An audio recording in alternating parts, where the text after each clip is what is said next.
Jemi në postën e Durrësit, postën qendrore, ku ka ndodhur dhe është konstatuar një vjedhje prej 690 milion lek të vjetra ose 700.000 euro.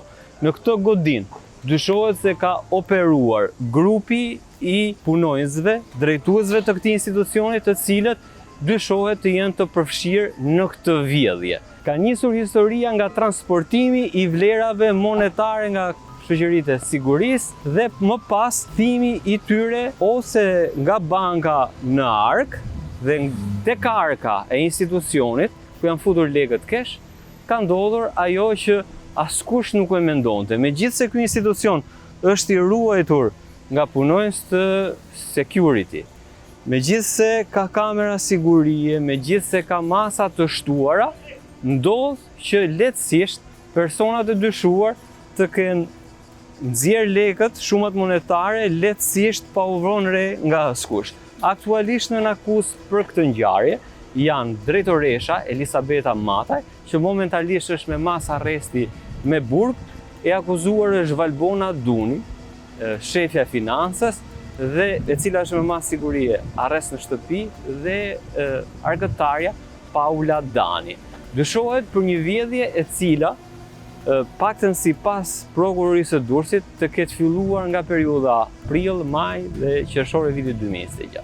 Ndërkohë, ajo që nuk po zbulohet saktësisht është se kush i ka marrë lekë. Elisabeta Mataj dhe Valbona Duni, përkatësisht drejtoresha dhe shefja financës, akuzojnë njëra tjetrën për vjedhjen e parave.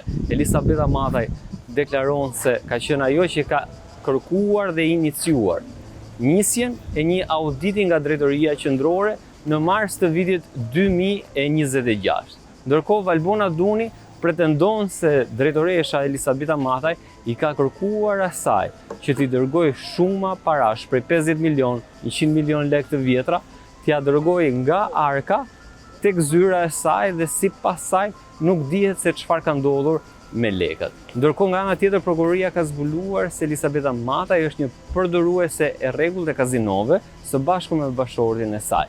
Në raportin që ka evidentuar, prokuroria thotë paktën janë 334 hyrje vetëm gjatë vitit 2026 në kazino. Ndërkohë bashkëshorti i Elisabeta Mataj thotë se ata luanin prej rreth 8 vitesh kazino dhe nuk kanë qenë për periudhën e fundit ku janë përfshirë, dhe ai ka akuzuar Valbona Duni, shefin e financës, se ka një pasuri të pajustifikuar dhe i ka bërë kallëzim për mos deklarim të ardhurave, për fshehje të ardhurave dhe për të dhëna të cilat lidhet me keqpërdorimin e fondeve të postës gjatë periudhave të mëparshme. Me datën 14 korrik 2026, pranë prokurorisë së gjykatës së shkallës parë Durrës, është depozituar kallëzim penal nga subjekti Posta Shqiptare. Në kallëzim parashtrohet se nisur nga fakti që filiali i Postës Shqiptare Durrës nuk kishte vijuar me kalimin e fondeve në favor të llogarisë së drejtorisë së përgjithshme, duke rezultuar me diferenca negative në llogaritë kontabël të drejtorisë së përgjithshme të Postës Shqiptare.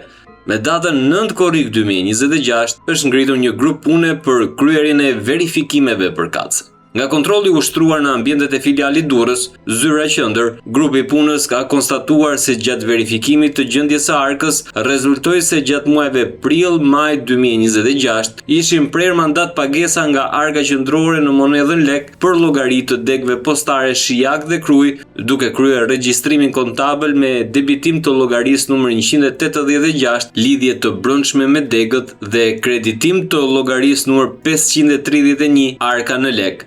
Këto mandat pagesa, sipas të dhënave të sistemit, ishin përfshirë në ditarin e arkës qendrore të filialit Durrës, duke paksuar gjendjen fizike të arkës në lek. Sipas procedurës, vlerat monetare përkatëse duhet të regjistroheshin si hyrje në arkat në lek të degëve postare Shijak dhe Kruj, duke shtuar gjendjen fizike të paras në këto degë. Megjithatë, nga verifikimi i ditarëve analitik të arkave të degëve përkatëse, rezultoi se këto vlera nuk ishin regjistruar si hyrje, duke e bërë të pajustifikuar daljen e shumës prej rreth 69 milion lekësh të rinj nga arka qendrore e filialit Durrës. Nga pamjet filmike të administruara nga kamerat e sigurisë të vendosura në ambientet e filialit të Postës Shqiptare Durrës, të bashkëlidhura kallëzimit, rezulton se lëvizjet e vlerave monetare nga punonësit e filialit janë kryer në kundërshtim me aktet ligjore në fuqi dhe me rregulloren e brendshme të postës shqiptare. Le të ndjekim dëshminë e Elisabeta Matajt, e cila e pyetur nga ana oficerëve të policisë gjyqësore në lidhje me mungesën e 690 milion lekëve, si dhe me raportet që ajo ka patur me shefin e financës marketaren, por dhe nëse e ka raportuar më parë mungesën e këtyre shumave monetare, ajo është përgjigjur si më poshtë. Ndiqni materialin e përgatitur. Prej muajit nëntor 2025 deri më datë 14/7/2026 ka ushtruar detyrën e drejtoreshës së filialit të postës shqiptare Durrës. Pasi mora këtë detyrë, rreth fundit të muajit tetor 2025, fillova të ndiqja dinamikën e punës, pasi ishte hera e parë që ushtroja këtë funksion pranë këtij institucioni. Më datë 26/2/2026 nxora një urdhër të brendshëm me anë të cilit urdhërova që pasi faturat të printoheshin nga arkëtarja, ato të cikloheshin nga specialisti i cilësisë dhe standardeve, si dhe që çdo hyrje dhe dalje e vlerave monetare në arkën e filialit dhe në dhomën e sigurisë të kryhej në praninë e këtij specialisti të sigurisë. Pasi shefja e financës Valbona Duni u njoh me këtë urdhër, ajo debatoi me shefin e sigurisë Mynir Kodrën, duke i thënë se nuk kishte të drejtë të kontrollonte faturat dhe të ishte i pranishëm gjatë procedurave. Më pas debatoi edhe me mua personalisht, duke më thënë se ishte ajo shefe e financës dhe se unë nuk kisha dieni se si funksiononte puna në sektorin e financës. Pas këtyre debateve, më datë 2/3/2026, nxora një urdhër tjetër të brendshëm, me anë të cilit përcaktova se në ambientet e arkës nuk duhet të hynin persona të zyrave apo persona të pa autorizuar nga titullari i institucionit. Më datë 3/3/2026 u paraqita në zyrën qendrore në Tiranë, ku kontaktova me administratorin e postës shqiptare dhe ngrita shqetësimin se diçka nuk funksiononte siç duhet në sektorin e financës së filialit Durrës, duke kërkuar ngritjen e një grupi kontrolli. Pasi grupi i kontrollit u paraqit në filial, po në të njëjtën ditë, më datë 5/3/2026, i dërgova nga adresa zyrtare e institucionit një email shtetases Jerina Shkreli, antare e grupit të kontrollit të arkës, në të cilin u vu në dieni se, nga verifikimet e kryera prej meje, kishte rezultuar se shtetaset Paola Adana dhe Valbona Duni nuk respektonin rregulloret e institucionit. Konkretisht, evidentova se Valbona Duni kryente tërheqjen e vlerave monetare pranë BKT Bank pa mjet të blinduar dhe pa shoqërim sigurie, në kundërshtim me rregulloren për transferimin e vlerave monetare, duke transportuar parat me automjetin e saj personal. Më datë 10/3/2026 mbërriti relacioni i hartuar nga Drejtoria Qendrore në Tiranë, i cili përmbante rekomandimet përkatëse dhe ku ishin përshkruar në mënyrë të detajuar shkeljet e konstatuara. Ky relacion ju dorëzua nga ana ime shefes së burimeve njerëzore të filialit Durrës, e cila kishte detyrimin të njihte me përbajtjen e saj shtetaset Valbona Duni, Paola Dana dhe punonjësit e tjerë të përmendur në të, si edhe të merrte masat për zbatimin e detyrimeve të përcaktuara. Kompetenca për lëvizjen e personelit administrativ i përkiste administratorit të postës shqiptare SHA dhe çdo lëvizje duhet të kryej prej tij në përputhje me rregulloren dhe legjislacionin në fuqi. Bazuar në përmbajtjen e relacionit të grupit të kontrollit, ju përgjigja konstatimeve me shkresat numër 114 fraksion 1 dhe numër 114 fraksion 2, protokoll të datave 12/3/2026 dhe 13/3/2026, duke propozuar marrjen e masave disiplinore ndaj shtetaseve Paola Dana dhe Lulieta Zela, si edhe ndryshimin e vendit të punës për to. Për shtetasen Valbona Duni nuk propozova lëvizje, pasi ajo ndodhej me leje jashtë shtetit dhe sipas vlerësimit tim nuk mund të lihej filiali Durrës pa shef finance. Më datë 3/4/2026 me shkresën numër 589 fraksion 1 protokoll mora përgjigje nga Drejtoria Qendrore, ku më bëi me dije se nuk i isha përmbajtur plotësisht rekomandimeve të grupit të kontrollit lidhur me propozimet për lëvizjen e punonjësve të përmendur në relacion. Më datë 23/6/2026 përcolla sërish propozime për lëvizjen e shtetases Paola Dana, ndërkohë që shtetësja Lulieta Zela kishte dhënë dorëheqjen pas përfundimit të auditimit. Për shtetasen Valbona Duni nuk ishte bërë ende lëvizje, pasi pritej rekrutimi i personelit të ri dhe nuk mund të liej vakant pozicioni i shefit të financës. Për këtë propozim nuk mora asnjë përgjigje deri në ditën e dhënies së deklarimit tim. Më datë 3/7/2026, shtetësja Valbona Duni paraqiti dorëheqjen me motivacionin për arsye shëndetësore. Unë nuk kisha dieni për këtë dorëheqje dhe nuk isha njoftuar nga sektori i burimeve njerëzore, pasi atë ditë shkova me vonesë në punë për shkak të gjendjes sime shëndetësore dhe kur mbërrita, dorëheqja ishte dorëzuar tashmë. Kjo datë përkonte edhe me ditën kur ishte mbyllur relacioni i auditit në Tiranë. Përpara dorëheqjes, Valbona Duni më kishte kërkuar verbalisht që të propozoja për postin e llogaritares së parë një punonjëse sporteli me emrin Alba Biçaku. Unë ja përcolla këtë propozim drejtorisë qendrore dhe vetëm pasi u sigurova se propozimi ishte dërguar, Valbona Duni paraqiti dorëheqjen.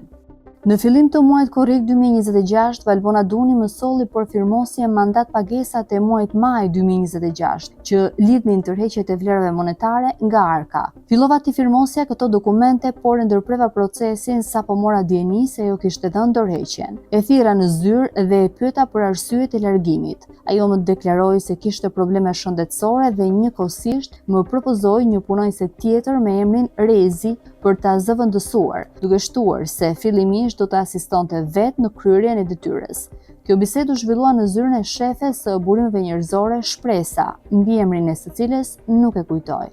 Pikërisht në atë moment më linë dyshime për faktin se menjëherë pas përfundimit të auditit, po largoheshin nga detyra njëkohësisht si llogaritarja e parë, ashtu edhe shefja e financës. Për këtë arsye kontaktova nëpërmjet telefonit shtetasen Edlira Përfundi, e cila ushtronte detyrën e këshilltares administratorit të postës shqiptare dhe njëkohësisht ishte shefe e komanduar e drejtorisë ekonomike. Gjatë kësaj bisede i kërkova sqarime lidhur me procedurën që duhej ndjekur për dorëzimin dhe marrjen në dorëzim të sektorit të financës, rastin kur njëkohësisht i jepnin dorëheqjen llogaritarja e parë dhe shefja e financës, duke i pyetur konkretisht se kush do ta merrte në dorëzim këtë sektor. Edlira Përfundi u përgjigj se marrja në dorëzim e punës së financës ishte detyrim i drejtuesit të institucionit, funksion që në atë kohë ushtroi prej meje. Megjithatë i bëra me dije se nuk isha ekonomiste dhe për këtë arsye kërkova nga drejtoria qendrore në Tiranë të dërgojë një specialist ose ekspert i fushës për të kryer procedurën e marrjes në dorëzim të sektorit të financës. Pas këtij komunikimi më datë 9/7/2026, në filial mbërriti grupi i kontrollit nga drejtoria qendrore. Atë ditë u kontaktova në telefon nga Edlira Përfundi, e cila më njoftoi se grupi i kontrollit ndodhej në ambientet e institucionit për kryerjen e verifikimeve. Në atë moment ndodhesha në mbledhjen e Këshillit Bashkiak, ku ushtroja funksionin e antares dhe i kërkova grupit të vionte kontrollin deri në mbërritjen time. Rreth mesditës u paraqita në vendin e punës ku takova me grupin e kontrollit. Pas përfundimit të verifikimeve, antarët e grupit erdhën në zyrën time dhe më informuan se gjatë kontrollit ishte konstatuar një mungesë fondesh në shumën prej rreth 69 milion lekësh, sipas proces verbalit të hartuar prej tyre. U bëra me dije se nuk kisha asnjë dieni për këtë mungesë, duke sqaruar se administrimi dhe përgjegjësia për fondet i përkisnin sektorit të financës dhe se deri në atë moment nuk ishte pasur asnjë ankesë nga zyrat apo degët lidhur me mungesë fondesh. Sipas proces verbalit të mbajtur nga grupi i kontrollit, për diferencën e munguar prej 69 milion lekësh, ishin pyetur shtetaset Valbona Duni dhe Paola Dana, të cilat kishin deklaruar se këto vlera monetare ishin ndërhequr rregullisht nga unë, në cilësinë e drejtoreshës së filialit Durrës, sipas datave përkatëse. Ky pretendim nuk u pranua prej meje dhe e kundërshtova në mënyrë kategorike. Pasi grupi kontrollit u largua nga ambientet e filialit, thirra në zyrë punonjësen Paola Dana dhe e pyeta nëse ishte njohur me përmbajtjen e proces verbalit. Ajo më deklaroi se nuk e kishte lexuar proces verbalin, por e kishte nënshkruar, duke menduar se dokumenti kishte të bënte vetëm me gjendjen e arkës. Gjithashtu më bëri me dije se do të hartonte një deklaratë me shkrim, me të cilën do të sqaronte se marrëdhëniet e saj me mua kishin qenë korrekte dhe se unë nuk i kisha kërkuar asnjëherë të merrte para nga arka për zyret e tjera, duke shtuar se i gjithë administrimi dhe kontrolli i financës ishte kryer nga shefja e financës Valbona Duni. Nuk e kujtoj me saktësi për çfarë arsye shefi i sigurisë Mynir Kodra kishte ardhur në zyrën time, por gjatë bisedës lidhur me problematikat e punës, ai më bëri me dije se do të përgatiste edhe ai një deklaratë me shkrim, me të cilën do të deklaronte se nuk më kishte parë asnjëherë duke administruar apo transportuar vlera monetare. Të nesërmen, më datë 10/7/2026, i dërgova një email shtetases Edlira Përfundi dhe shtetasit Etien Xhafa në drejtorinë qendrore të postës shqiptare, në të cilin kërkova që, në rast se nga kontrolli i kryer në datë 9/7/2026 rezultonin shkelje financiare, të njoftohesha zyrtarisht në mënyrë që, në cilësinë e drejtuese së filialit Durrës, të ndërmerrja hapat ligjore duke u drejtuar organeve kompetente të drejtësisë. Pavarësisht këtij komunikimi, nuk mora asnjë përgjigje nga drejtoria qendrore. Por le të ndjekim dëshminë që ka dhënë Valbona Duni, e cila aktualisht ndodhet në arrest shtëpie, shefja financës me një eksperiencë të gjatë në këtë institucion. Çfarë ka deklaruar ajo për humbjen e parave dhe në çrrethana konkrete ajo ja faturon përgjegjësinë për zhdukjen e 690 milion lekëve drejtoreshës së këtij institucioni, Elisabeta Madaj. Në fund të muajit mars 2026, pas përfundimit të bilancit vjetor të vitit 2025 për filialet Durrës, Shijak dhe Krujë, nga kuadrimet e kryera rezultoi se filialit Shijak duhet i likuidojë vlera prej 55 milion lekësh, ndërsa degës Krujë vlera prej 1 milion lekësh. Këto ishin detyrime që duhet të shlyheshin këtyre degëve në mënyrë të pjesshme, duke theksuar se kjo procedurë përbënte një praktikë të zakonshme pune në postën shqiptare dhe e zbatohej prej shumë vitesh. Gjatë muajit janar ose shkurt 2026, dega Krujë i kishte transferuar drejtorisë së përgjithshme në Tiranë për efekt likuidimi shumën prej 22 milion lekësh nëpërmjet bankës. Për këtë arsye, gjatë periudhës prill-maj 2026 fillova të përgatis mandat pagesa për degën Shijak me vlera të ndryshme, të cilat në total arrinin shumën prej 56 milion lekësh, ndërsa për degën Krujë përgatita 2 mandat pagesa, përkatësisht në muajt prill-maj 2026 me vlerat 10 milion lekë dhe 3 milion lekë. Sipas mandat pagesave përkatëse, të gjitha këto shuma monetare janë marrë dhe janë transferuar drejt degëve Shijak dhe Krujë nga drejtoresha e filialit Durrës, shtetësja Elisabeta Mataj. Ajo më kishte bërë me dije se këto vlera monetare do të transportoheshin prej tyre pasi shoqëria SHPSF Nazeri 2000 kishte tejkaluar numrin e rrugëve të parashikuara në kontratë. Me urdhër verbal të drejtoreshës Elisabeta Mataj u paraqita pranë arkës dhe i kërkova arkëtares Paola Dana të përgatiste fondet për degët Shijak dhe Krujë, duke prerë mandat pagesat për shumat përkatëse. Antarja përgatiti dërgesat ndërsa unë mora vlerat monetare dhe i transportova në zyrën time, ku e pranishme ishte edhe shtetasja Lulieta Zela me detyrë llogaritare e parë. Më pas në zyrën time paraqitej drejtoresha Elisabeta Mataj, e cila kontrollonte thesin me vlerat monetare, kryente numërimin e tyre dhe më pas i vendoste në çantën e saj personale. Drejtoresha Elisabeta Mataj nuk e ka marrë asnjëherë thesin me para në dorë, në të njëjtën mënyrë siç e merrja unë nga arka, por gjithmonë pasi i fuste vlerat monetare në çantën personale.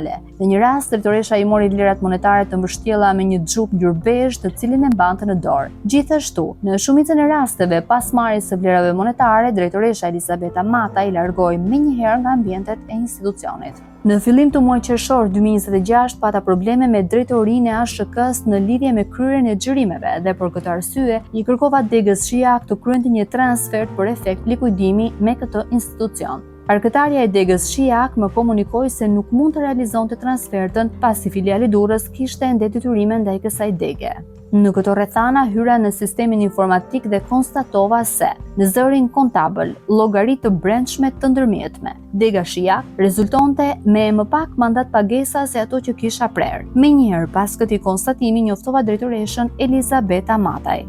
Fillimisht ajo nuk reagoi, ndërsa më pas, pasi drejtoria e përgjithshme e postës shqiptare e kontaktoi telefonikisht për ta pyetur mbi problematikat që kishin lindur me likuidimin ndaj ASHK-s, e njoftova përsëri drejtoreshën Elizabeta Mataj. Ajo më përgjigj me arrogancë, duke më thënë se nuk dinte asgjë dhe se duhej ta zgjidhja vetë situatën. Pas kësaj njoftova drejtorinë e përgjithshme të postës shqiptare për problematikën e konstatuar. Pohova se nënshkrimi vendosur prej meje në mandat pagesat përkatëse është autentik, po kështu autentike janë edhe nënshkrimet e shtetaseve Elizabeta Mataj dhe Paula Dana, ndërsa lidhur me nënshkrimet e arkëtares së degës Shiak, Flora Nexha dhe arkëtares së degës Krui, Valentina Guni, deklarova se nuk bëhet fjalë për firmat e tyre. Gjithashtu, sqarova se mandat pagesat janë nënshkruar fillimisht prej meje nga arkëtarja Paula Dana dhe nga drejtoresha e filialit Durrës Elizabeta Mataj, përpara se të dilnin nga ambientet e filialit me përjashtim të mandat pagesave të datave 7/5/2026, 12/5/2026 dhe 21/5/2026, të cilat kanë mbetur pa nënshkrimin e drejtoreshës. Procedura e zakonshme e punës ishte që mandat pagesa të nënshkruheshin fillimisht nga unë dhe arkëtarja Paula Dana dhe më pas t'i dërgoheshin në zyrë drejtoreshës Elizabeta Mataj për nënshkrimin përfundimtar. Për sa i përket këtyre mandat pagesave, rezulton se drejtoresha nuk i ka nënshkruar, ndërsa sqaroi se mandat pagesën e datës 7/5/2026 nuk e kisha nënshkruar as vetë, pasi në atë periudhë isha e angazhuar me auditin. Paula Dana, personi i cili kishte çelësat e arkës, aty ku vendoseshin shumët monetare kesh, të cilat vinin qoftë nga Durrësi, qoftë nga Kruja apo Shiaku, është personi i cili me kërkesën e Valbona Dunit ka nxjerrë parat. Ai ka shkelur ajo rregulloren e brendshme të funksionimit të institucionit dhe lëvizjes së vlerave monetare. Dhe çfarë ka deklaruar ajo rreth përgjegjësisë, kujt ja ka dhënë ato para, dhe a e di Paula Dani se ku kanë vajtur këto shuma monetare, që nuk janë të vogla, ndiqni dëshminë e saj.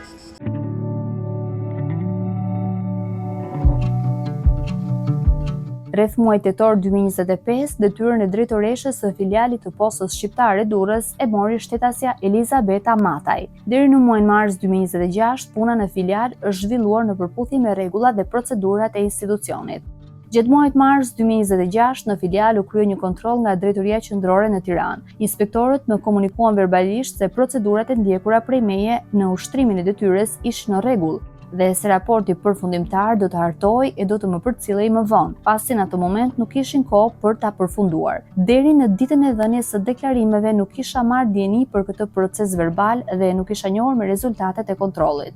Duke filluar nga muaji prill 2026 në vijim, drejtoresha e filialit, shtetasja Elizabeta Mataj, në lidhje me transportimin e vlerave monetare drejt degëve Shiak dhe Kruj, kishte dhënë urdhër verbal që këto vlera të transportoheshin dhe pa shoqërimin fizik të shoqërisë së sigurisë në Azeri 2000, në rastet kur kjo shoqëri kishte tejkaluar numrin e rrugëve të transportit të parashikuara në kontratë. Vlerat monetare tërhiqeshin nga bankat për efekt të pagesave të ndihmës ekonomike dhe pensioneve dhe, pasi arkëtoheshin prej meje, merreshin nga shefja e financës, shtetasja Valbona Duni, e cila i transportonte në zyrën e saj. Sipas asaj që më ishte komunikuar nga punonjësia Valbona Duni, më pas këto vlera monetare transportoheshin për në degët përkatëse, ndërsa unë vetë nuk kisha dieni se kujt ia dorëzonte Valbona Duni këto shuma. Pas kryerjes së këtyre veprimeve, shtetësia Valbona Duni më sillte mandat pagesa të nënshkruara nga drejtoresha Elizabeta Mataj, nga vetë Valbona Duni dhe nga punonjësja që sipas dokumentacionit merrte në dorëzim vlerat monetare në degën Shiak ose në degën Kruj. Këto mandat pagesa i bashkëlidhje dokumentacionit të arkës ditore. Kjo praktikë ku shumat monetare transportoheshin pa shoqërimin e shoqërisë së sigurisë është përsëritur disa herë gjatë periudhës prill-qershor 2026, ndonse nuk më kujtohet me saktësi numri i rasteve. Rreth datës 9/7/2026 në filial mbërriti sërish një grup kontrolli nga Drejtoria Qendrore e Postës Shqiptare në Tiranë, i cili kreu inventarizimin e arkës. Nga ky inventar rezultoi se gjendja e Arkës ishte në rregull dhe përputhej me dokumentacionin financiar, me përjashtim të një diference prej 25 eurosh, të cilën e zëvendësova menjëherë duke konsideruar si një gabim të mundshëm njerëzor gjatë ushtrimit të detyrës. Po atë ditë gjatë komunikimeve me grupin e kontrollit, mora dijeni se degët Shiak dhe krui nuk ishin marrë vlerat monetare që sipas dokumentacionit rezultonin të ishin nxjerrë nga arka e filialit Durrës. Atë ditë dëgjova se ndërmjet shefes së financës Valbona Duni dhe drejtoreshës Elizabeta Mata ishte zhvilluar një debat i ashpër, por nuk dëgjova përmbajtjen e bisedës pasi ato ndodhesh në zyrat e tyre. U paraqita në zyrën e shefes së financës Valbona Duni dhe e pyeta se ku ndodheshin vlerat monetare, duke qenë se sipas dokumentacionit të arkës ato ishin nxjerrë prej meje. Valbona Duni mu përgjigj se vlerat monetare i kishte marrë drejtoresha Elizabeta Mataj për t'i transportuar vetë dhe se përgjegjësinë për to duhet ta mbante kjo e fundit. Pas asaj dite nuk jam takuar më me Valbona Dunin. Në datën 9 ose 10 korrik 2026, pa e kujtuar me saktësi datën, u thirra në zyrën e drejtoreshës Elizabeta Mataj, ku ishte i pranishëm edhe shefi i sigurisë së filialit Mynir Kodra. Drejtoresha më pyeti nëse i kisha parë ndonjëherë të largohej nga zyra e arkës me një thes me para ose nëse i kisha dorëzuar ndonjëherë vlera monetare. Më pas më kërkoi të hartoja me shkrimin tim një deklaratë, në të cilin shkrova se drejtoresha Elizabeta Mataj nuk ishte hyrë në zyrën time për të marrë vlera monetare nga arka. Kjo deklaratë e shkruar me dorë u mbajt nga drejtoresha dhe ditën pasuese ajo më kërkoi që deklarata të përgatitej në kompjuter. Sipas asaj që ndodhi, deklarata ishte daktiligrafuar nga persona të tjerë dhe mua më kërkua vetëm ta lexoja dhe ta nënshkruaja, gjë që e bëra. Gjithashtu, shtetasi Mynir Kodra hartoi edhe ai një deklaratë me shkrim dore në zyrën e drejtoreshës në të njëjtën ditë, por unë nuk kam dieni për përmbajtjen e saj.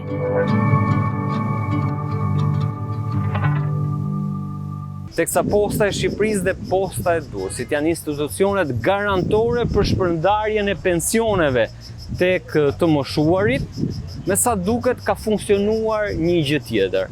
Ata kanë qenë garantor të paktën për këtë periudhën e fundit, të vjedhjes në mënyrë të strukturuar, pa zhurmë, të gjithë legëve të pensioneve, por jo vetëm. Dyshohet se janë përqendruar vetë tek të ardhurat e hipotekës ose kadastrit.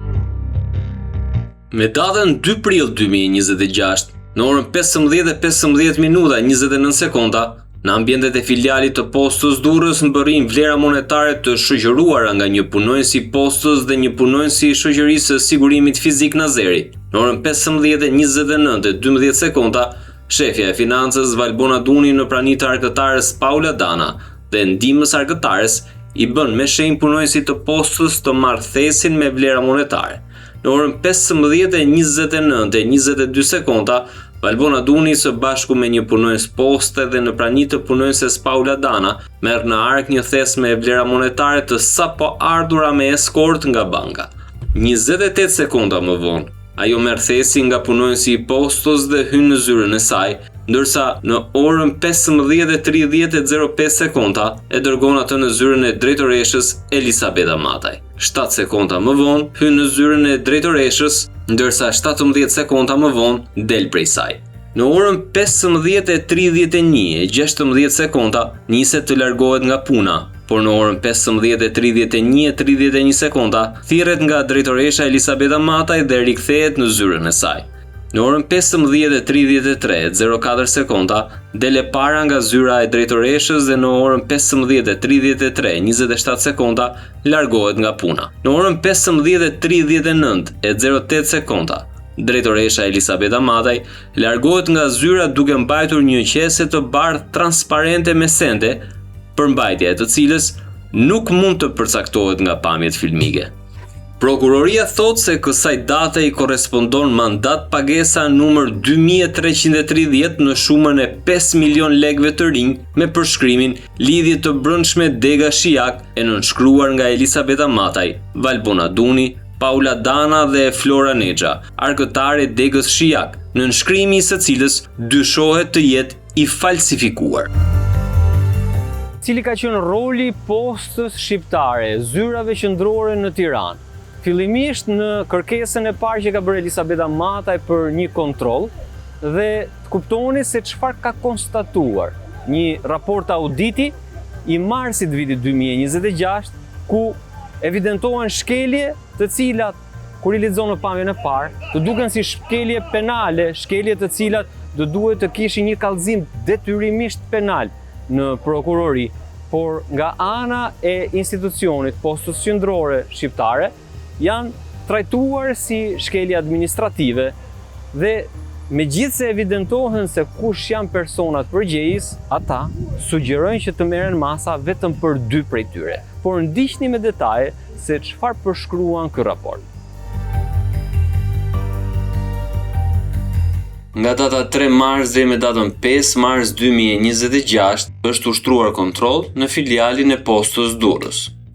Kontrolli është kryer nga Njësia e Menaxhimit të Riskut dhe Njësia e Parandalimit të Pastrimit të Parave. Këto janë gjetjet dhe rekomandimet për filialin Durrës. Pika 1. Cënimi i sigurisë dhe integritetit të mjeteve monetare. Grupi i kontrollit ka konstatuar se procesi i transportit të vlerave monetare kryhej përmes një thesi të papajisur me kod sigurie plumçe vul. Ky veprim përbën thyerje të rënd të protokollit pasi bën të pamundur garantimin e paprekshmërisë së vlerave gjatë lëvizjes së tyre. Pika 2. Shmangja e procedurave standarde të arkëtimit, xhirimet. Nga këshyrja e pamjeve filmike të datës 14 janar 2026 dhe verifikimi i procedurave rezulton se përgjegjësia e financës ka marrë dhe ka nxjerrë jashtë arkës dhe i ka çuar në zyrën e saj vlerat monetare, gjithashtu xhirimet e bankave të tjera, përveç bankës Credins, i ka kryer në mënyrë të pavarur dhe është përtej detyrave funksionale që ka dhe jashtë procedurave që duhet të ketë për sistemin e arkëtimit zyrtar dhe në kundërshtim me rregullorin për menaxhimin. Ky akt është kryer në bashkëpunim me arkëtaren. Pika 3 e relacionit të muajit mars të vitit 2026. Shkelja e procedurave të dorëzimit të mjeteve monetare të dëmtuara. U konstatua se arkëtarja kryen dorëzimin e kartmonedhave të dëmtuara pranë institucioneve bankare në kundërshtim të plotë me rregulloren financiare. Dorëzimi i këtyre vlerave bëhet pa u pajisur me mandat arkëtimi ose dokumentacion vërtetues nga banka, duke u bazuar vetëm mbi mirëbesimin. Gjithashtu, dorëzimi i vlerave monetare pa faturë, hyrje dalje nga arka, dorëzimi i 600.000 lekëve të rinj fizikisht, por me faturë rezultojnë 500.000 lekë të rinj. Ky veprim përbën një shkelje administrative pasi pamundson rakordimin e saktë të arkës me gjendjen fizike. 2. Krijon mungesë gjurmueshmërie për vlerën reale të dorëzuar, pasi banka mund të mos e njohë vlerën e plotë të kartmonedhës së dëmtuar. 3. Ekspozon institucionin ndaj rrezikut të deficitit financiar dhe përvetësimit të fondeve pa patur asnjë mjet mbrojtës ligjor ndaj bankës ose punonjësit. Analiza e riskut dhe konkluzioni. Gërshëtimi i faktorëve të mësipërm si aksesi i personave të pa autorizuar në ark, dorëzimi i parave pa faturë nga arkëtarja, mungesa e kodeve të sigurisë në thes, dorëzimi i këtyre vlerave bëhet pa u pajisur me mandat arkëtimi ose dokumentacion vërtetues nga banka dhe dërgimi i xhirimeve bankare nga shefja e financës krijon një mjedis me rrezikshmëri të lartë për vjedhje, abuzim dhe keqpërdorim të fondeve. Thuhet në raportin e muajit mars të vitit 2026, rekomandimet e administratorit të përgjithshëm të postës shqiptare Etienne Xhafaj për masa. Në vijim të gjetjeve të fundit mbi shkeljet e rënda të protokolleve të sigurisë dhe disiplinës financiare, propozohen masat e mëposhme. Masë ndaj arkëtares Paula Dana, arka qendrore. Konstatimi i mungesës organizimi, faturimi pa rregull, pranim lekësh pa faturë, dorëzimi i vlerave të dëmtuara në bank pa dokumentacion provues dhe lejimi i personave të pa autorizuar në ambientet e arkës. Masa e propozuar, kalim nga arkëtare qendrore në arkëtare në zyrë postare. Riorganizimi i zyrës së financës, Valbona Duni dhe Lulieta Zela. Ndryshimi i personelit aktual dhe rekrutimi i elementëve të rinj me integritet të lartë. Konkretisht, ndryshimi i pozicionit të shefes së shërbimeve mbështetëse, shefe finance dhe llogaritare së parë. Gjetjet dhe rekomandimet për degën Shijak, gjetjet kryesore dhe problematikat. Mos përdorimi i sistemit informatik. Është konstatuar se të dhënat për transportin e mësuesve dhe nxënësve nuk hidhen në sistemin elektronik. Vonesat në procesimin e ndihmës sociale, në zyrat e Maminasit, Shijakut Qendër dhe Gjepalajt, rezulton se nuk janë hedhur në sistem të dhënat për ndihmë ekonomike dhe invaliditetin. Ky neglizhim shkakton vonesa në pagesat për shtresat në nevojë dhe rrezikon penalitete ligjore. Mungesa e sigurisë dhe e monitorimit. Zyrat në Gjepalaj dhe Ishëm janë totalisht të pambrojtura pasi mungon sistemi i kamerave të sigurisë, monitorimi me CCTV. Menaxhimi jo eficient i fondeve është vërejtur një praktike dëmshme e copëzimit të fondeve për çeçet. Duke qenë se Komisioni Bankar për çdo veprim është 7.000 lekë, copëzimi i tyre rrit artificialisht kostot administrative duke shpenzuar kot fondet e institucionit. Rekomandimet dhe masat e menjëhershme. Digitalizimi plot. Urdhërohet hedhja e menjëhershme në sisteme të gjitha të dhënave për transportin, nxënës, mësues, çdo shërbim tjetër që mbahet manualisht dhe skemat e ndihmës ekonomike, invaliditeti. Investimi në siguri, instalimi menjëhershëm i sistemit të kamerave në zyrat e Gjepalajt dhe Ishmit për të garantuar integritetin e institucionit. Optimizimi i pagesave, fondet për çeçet duhet lëvrohen të pacopëzuara, shumë e plot. Kjo mas do të eliminojë pagesat e tepërta të komisioneve bankare, duke kursyer vlerën prej 7.000 lekësh për çdo transakcion të panevojshëm. Ky relacion është firmosur nga administratori Etienne Xhafaj.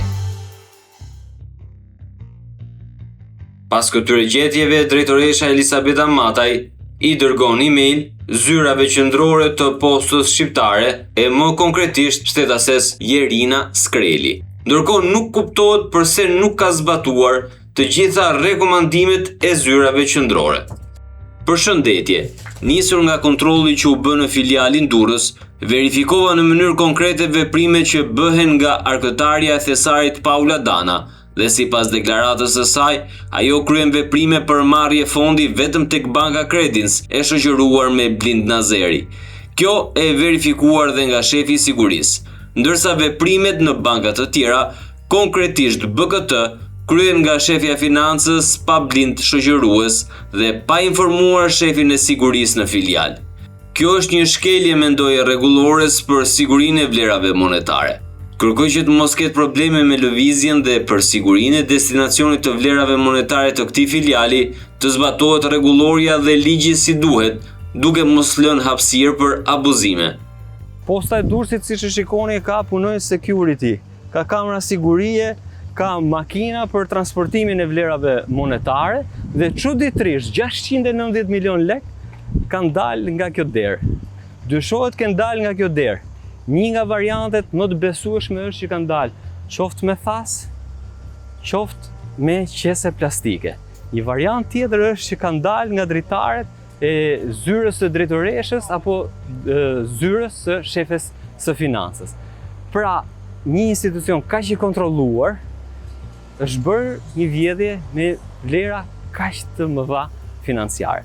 Tani pyetja tjetër është e kujt është përgjegjësia dhe se si funksionon që një institucion i tillë ku qytetarët besojnë të ardhurat e tyre, kur institucionet e tjera besojnë se Posta e Shqipërisë është institucion garantues dhe i certifikuar për vjeljen e shumave monetare dhe më pas transportimin e tyre dhe përcjelljen nëpërmjet bankave të nivelit 2 tek llogaritë përkatëse, na del që është institucioni i cili garanton vjedhjen dhe jo sigurinë e shumave monetare.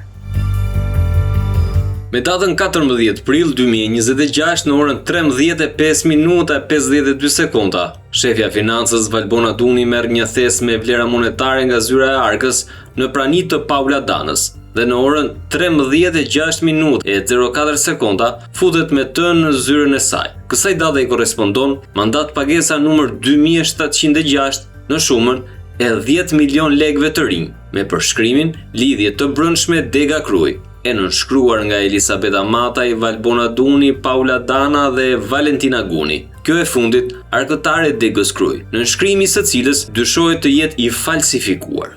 Me datën 15 prill 2026, në orën 14:13, Punonjësja Valbona Duni merr një thes me vlera monetare nga Arka në prani të punonjëses Paula Dana dhe në orën 14:14 e dërgon në zyrën e saj. Kjo dati korrespondon mandat pagesës numër 2748 në shumën e 10 milion lekëve të rinj me përshkrimin lidhje të brendshme Dega Kruj, të nënshkruara nga Elisabeta Mataj, Valbona Duni, Paula Dana dhe Valentina Guni. Nënshkrimi i kësaj të fundit dyshohet të jetë i falsifikuar.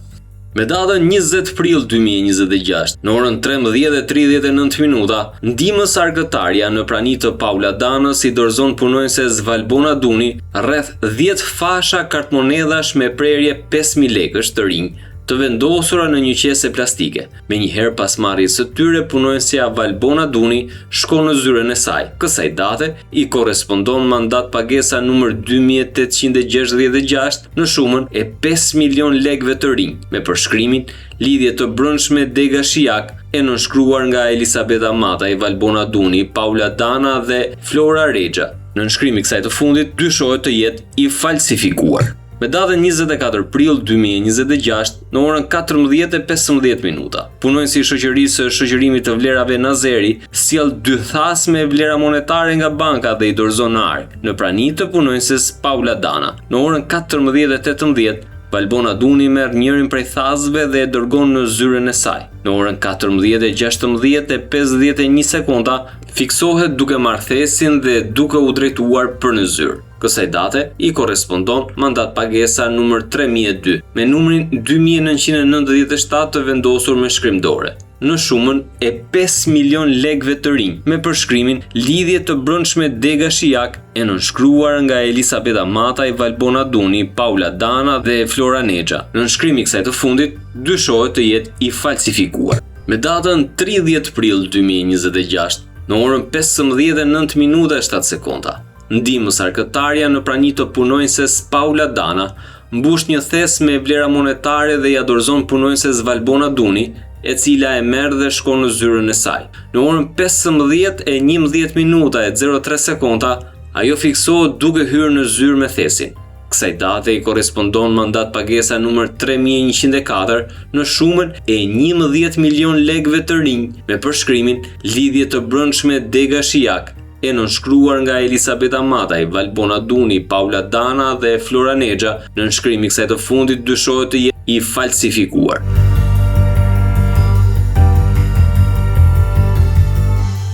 Kur Agjencia Shtetërore e Kadastrës kishte ngritur problematikën në fund qershori fillim korriku se shumat e tyre monetare nuk po arkëtoheshin nga posta shqiptare, Posta Qendrore sjell një grup auditi të dytë pas disa muajsh dhe konstaton këto gjetje, të cilat më pas bëhen burim e një kallëzimi të dyfisht.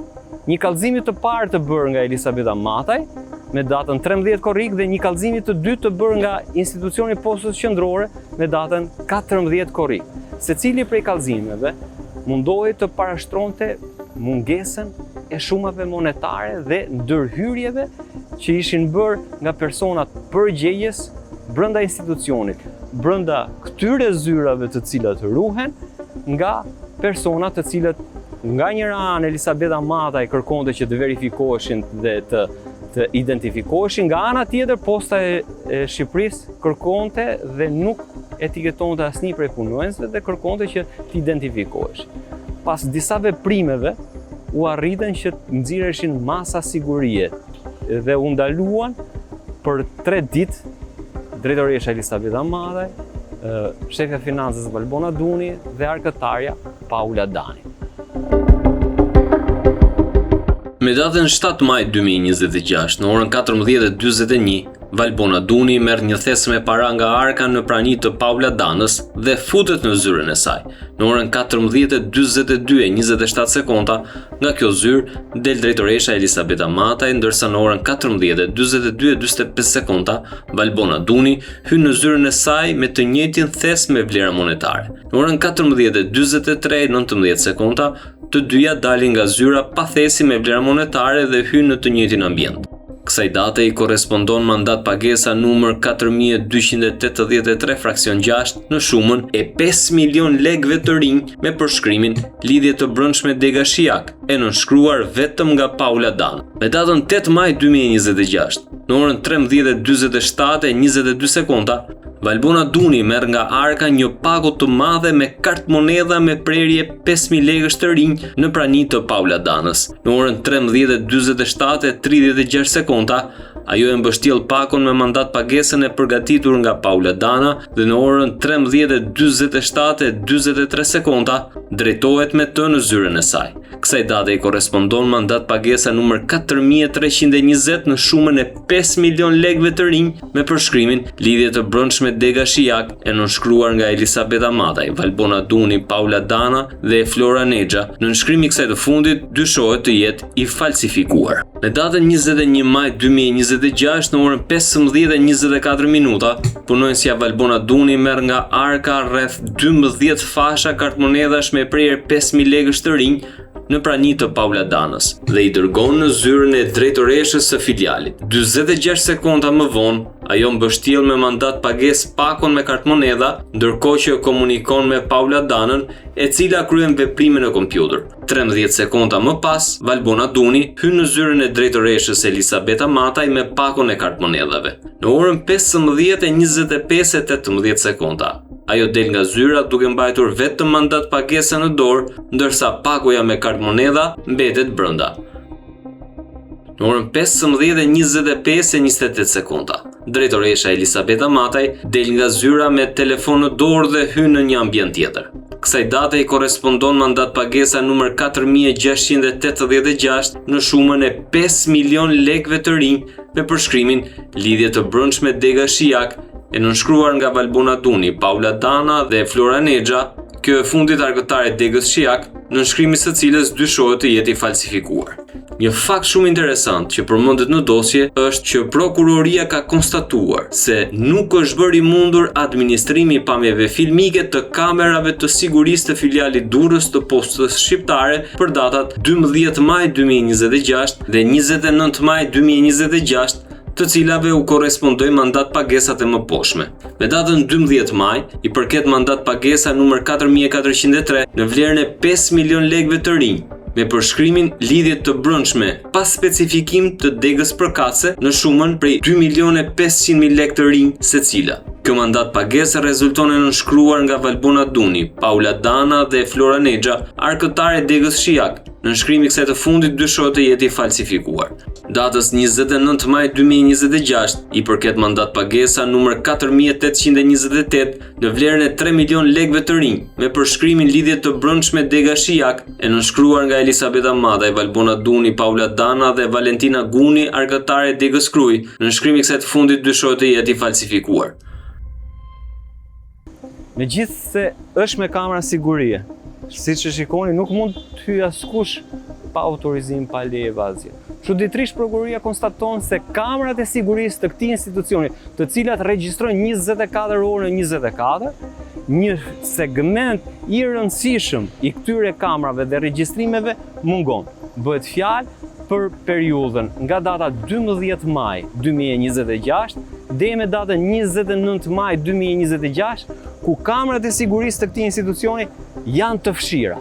Askush nuk e di se kush ka fshirë, kush ka ndërhyrë dhe si është bërë e mundur që pikërisht ky segment kohor të mos ekzistojë në serverat e postës së Durrësit. Ekzistojnë pamjet filmike të marsit dhe të prillit me detaje të plota, por nuk ekzistojnë pamjet sigurisë të majt. Përse? Kush ka ndërhyrë dhe cili ka qenë qëllimi që të fshihen këto kamera? Apo kërkohet që të fshihet përgjegjësia penale dhe personave të tjerë të cilët mund të jenë të implikuar në këtë skem mashtrimi dhe në këtë skem vjedhje me shuma të mëdha monetare brenda postës së Shqipërisë dhe më konkretisht brenda postës së Durrësit.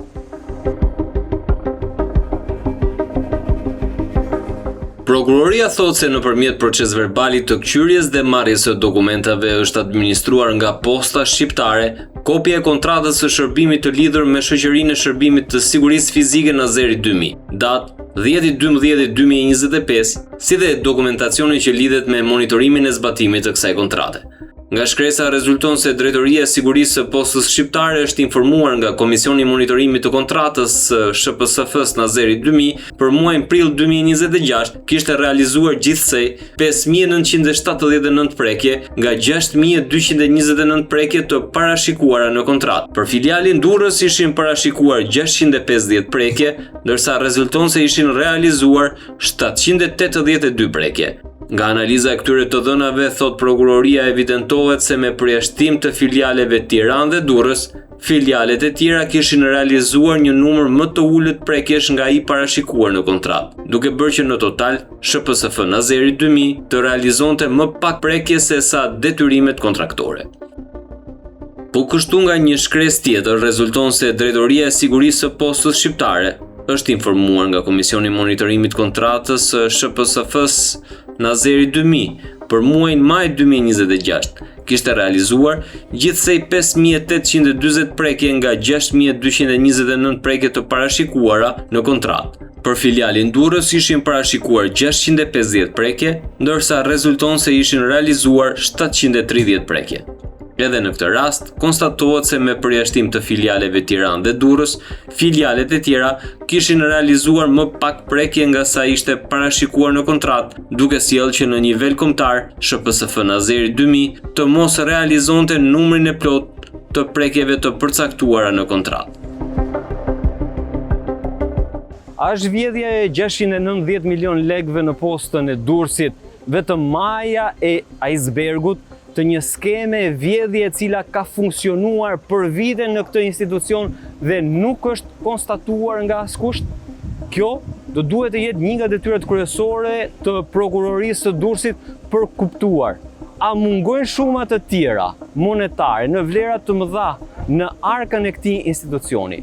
A ka mos rakordime mes shumave të mbledhura dhe atyre që ju janë përcjell institucioneve dhe nëse po, a do duhet që të shtrihet përtej periudhës së vitit 2026 ky investigim financiar për të zbuluar ndoshta atë që s'na është thënë dhe që është fshehur dhe që u zbulua fatmirësisht nga mosmarrveshjet e lindura brenda vitit 2026 në institucionin më të rëndësishëm dhe një nga institucionet më të rëndësishme të qytetit Durrësit, Posta e Durrësit, aty ku mlidhen shuma të mëdha financiare. Mbi bazën e dyshimeve, thot prokuroria se shuma përkatëse e parave është përvetësuar nga drejtoresha Elisabeta Mataj dhe është përdorur për aktivitetet të lojrave të fatit, policia gjyqësore ka kryer qyrjen e të dhënave pranë kazinos Regency Casino ndodhur në Tiranë. Nga verifikimet e kryera ka rezultuar se Elisabeta Mataj, së bashku me bashortin e saj Feta Mataj, e kanë frekuentuar rregullisht këtë kazino, përfshirë dhe gjatë muajve prill dhe maj 2026, periudhë gjatë së cilës dyshohet se është kryer përvetësimi i shumave të parave. Personi nën hetim, Elisabeta Mataj, rezulton se e ka vizituar këtë kazino 335 herë, ndërsa bashorti i saj 340 herë.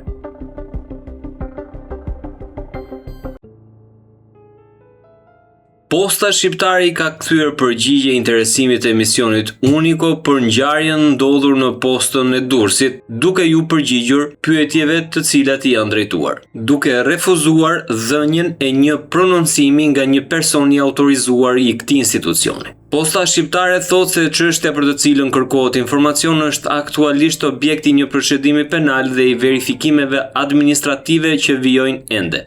Për këtë arsye, përgjigjet e institucionit të postës kufizohen vetëm në informacionin që mund të bëhet publik, pa cënuar zhvillimin e hetimeve, administrimin e provave apo interesin e procedimit penal. Posta Shqiptare thot se kontrollet administrative janë nisur me datën 9 korrik 2026 në kuadër të mekanizmave të kontrollit të brendshëm të Drejtorisë së Përgjithshme të Postës Shqiptare. Gjatë procesit të rakordimit dhe verifikimit të fondeve, janë evidentuar mospërputhje financiare, të cilat janë analizuar menjëherë nga strukturat përgjegjëse dhe me datën 10 korrik 2026, pas konstatimeve paraprake, administratori Postës Shqiptare është vënë në dieni të gjetjeve dhe janë ndërmarrë menjëherë veprimet administrative dhe ligjore për trajtimin e rastit. Posta shqiptare thot se kontrollet u zhvilluan si pjesë e procedurave të kontrollit të brendshëm dhe rakordimit periodik të fondeve monetare. Gjatë këtij procesi u evidentua një mos rakordim i vlerave monetare, çka imponoi kryerjen e verifikimeve të detajuara administrative për të identifikuar natyrën dhe shtrirjen e parregullsive, si dhe për të përcaktuar masat që duhej të ndërmerreshin sipas legjislacionit në fuqi. Nga verifikimet paraprake janë evidentuar parregullsi në administrimin e fondeve që lidhen me shërbimet e pagesave. Aktualisht procesi i auditimit ndodhet në fazën e raportit paraprak, i cili u është komunikuar personave përgjegjës sipas procedurave administrative. Për shkak se çështja është objekti i hetimeve nga organet kompetente, nuk mund të jepen detaje të mëtejshme mbi përmbajtjen e gjetjeve. Posta shqiptare thot se procesi i kontrollit administrativ që evidentoi parregullsitë përfundoi në datën 10 korrik 2026, ndërsa kallëzimi penal u depozitua pranë prokurorisë me datën 13 korrik 2026, me njëherë pas administrimit të elementeve të nevojshëm që justifikonin referimin e rastit. Nga verifikimet paraprake, thot Posta shqiptare, është konstatuar një mungesë fondesh në vlerën e 69 milion lekëve të rinj. Kjo shumë është evidentuar nëpërmjet procedurave të rakordimit financiar dhe verifikimit të dokumentacionit kontabël sipas metodologjisë së kontrollit të brendshëm të institucionit. Çdo element më i detajuar mbi mënyrën e përllogëritjes së shumës është pjesë e materialeve të administruara në procedimin penal dhe nuk mund të bëhet publik në këtë fazë. Por, Posta thot se menjëherë pas konstatimit të parregullsive janë marrë masat administrative ndaj personave përgjegjës, përfshirë largimin nga detyra në përputhje me legjislacionin në fuqi. Paralelisht, rasti është referuar pranë organit të prokurorisë dhe është ngritur një grup pune që vijon kontrollet administrative të thelluara për evidentimin e plotë të rrethanave të rastit. Nga të dhënat e administruara nga Drejtoria e Përgjithshme e Postës, nuk rezulton që më parë të jenë evidentuar parregullsi financiare të kësaj natyre në Drejtorinë Rajonale Durrës. Rasti konkret është konstatuar gjatë mekanizmave të kontrollit të brendshëm të zhvilluar në korrik 2026. Posta shqiptare thot se pas evidentimit të rastit janë intensifikuar kontrollet administrative dhe financiare në të gjithë strukturat territoriale të Postës shqiptare. Gjithashtu, ka nisur procesi i rishikimit të procedurave dhe rregullave të brendshëm me synim forcimin e mekanizmave të kontrollit, rritjen e gjurmueshmërisë së veprimeve financiare dhe minimizimin e riskut për raste të ngjashme. Pas evidentimit të rastit janë ndërmarrë kontrolle administrative dhe në filialet e strukturave të tjera të Postës shqiptare me qëllim verifikimin e zbatimit të procedurave financiare dhe evidentimin në kohë të çdo parregullsie eventuale. Pyetje se cilat janë procedurat standarde që ndiqen për administrimin e arkës dhe të vlerave monetare në një drejtori rajonale të Postës shqiptare dhe cilat janë strukturat ose funksionarët që kanë kompetencë për administrimin e vlerave monetare, autorizimin e hyrjeve daljeve të fondeve, verifikimin periodik të gjendjes së arkës, kryerjen e inventarëve fizik, kontrollin financiar dhe administrativ, auditimin e brendshëm.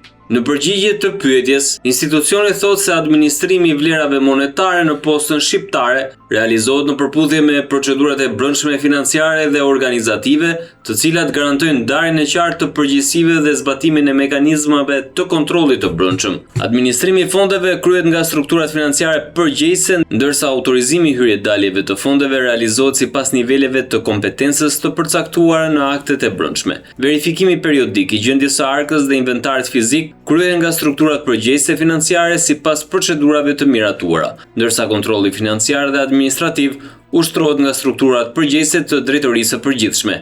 Auditimi i brendshëm realizohet nga strukturat përkatëse të auditimit në përputhje me planin vjetor të miratuar dhe analizën institucionale të riskut. Në përputhje me procedurat e brendshme, thot Posta shqiptare, kontrollet e arkës dhe rakordimet financiare kryhen në mënyrë periodike. Në nivel dege kryhet kontroll periodik, ndërsa strukturat përgjegjëse zhvillojnë dhe mbledhje monitorimi dhe analizat vazhdueshme mbi administrimin e fondeve me qëllim evidentimin në kohë të çdo parregullsie eventuale.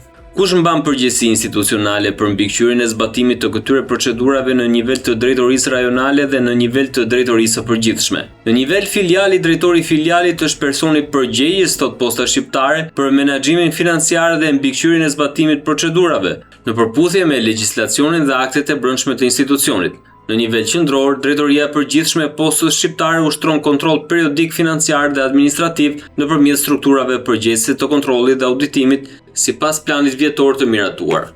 A ekziston një sistem elektronik monitorimi dhe rakordimi të lëvizjeve monetare ndërmjet drejtorive rajonale dhe drejtorisë së përgjithshme? Nëse po, si funksionon ky sistem dhe cilat struktura kanë akses në të? Po, Posta Shqiptare përdor një sistem elektronik të menaxhimit të transaksioneve financiare, i cili mundson monitorimin dhe rakordimin e lëvizjeve monetare ndërmjet strukturave territoriale dhe drejtorisë së përgjithshme. Sistemi funksionon mbi parimin e kontrollit të dyfisht, ku çdo veprim financiar i rëndësishëm kërkon verifikim dhe konfirmim nga më shumë se një funksionar përgjegjës, si dhe konfirmimin përkatës nga arka. Aksesi në sistem është i kufizuar dhe realizohet vetëm nga funksionarët e autorizuar sipas roleve dhe kompetencave të përcaktuara në procedurat e brendshme. Nëse është e vërtetë që njoftimi fillestar për mungesën e fondeve është bërë nga ish-drejtoresha e Drejtorisë Rajonale Durrës, ju lutem të konfirmoni ose përgënjeshtroni këtë fakt duke specifikuar dokumentin administrativ ku bazohet përgjigjja juaj. Jo, nga dokumenti administrativ i administruar nga institucioni postës nuk rezulton që njoftimi i parë zyrtar për mungesën e fondeve të jetë bërë nga ish-drejtoresha e Drejtorisë Rajonale Durrës. Pretendimi ngritur nuk përputhet me të dhënat e administruara nga Posta Shqiptare.